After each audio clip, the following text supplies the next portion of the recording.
Good morning, students. In the previous video, we understood the dissection of Allium Cepa flower. Now we will learn how to write its floral formula step by step.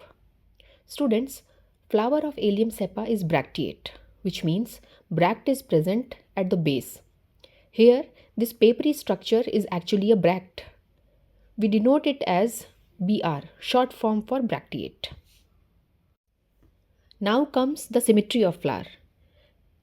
As we have already seen that Allium Cepa flower is having radial symmetry, which means it is actinomorphic.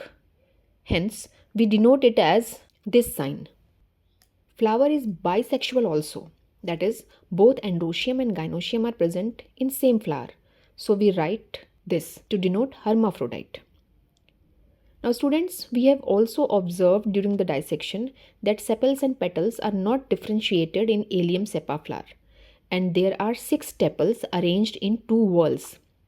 So we write P for Perianth and 3+3 for 2 whorls of tepals. And also we close it in bracket to denote that tepals are fused to each other, making gamoteplous condition. We had also observed in previous video that 6 stamens are arranged in 2 whorls of 3 each.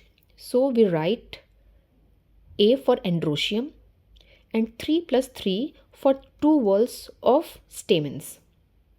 We also observed that stamens are attached to the tepals, so epiteplous condition is present here. So we will attach Androecium to Perianth like this. Then we had seen that Gynoecium is tricarpillary, syncarpous, and ovary was superior.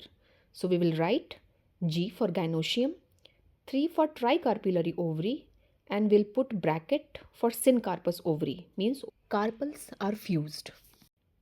And we draw this line to denote superior ovary.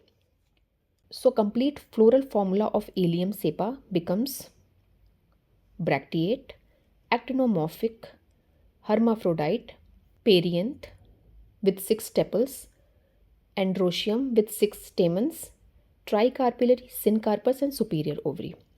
So students, I hope you understood writing floral formula of Allium Cepa. It will also help you to understand whole Liliaceae family. Thank you so much for watching and keep learning.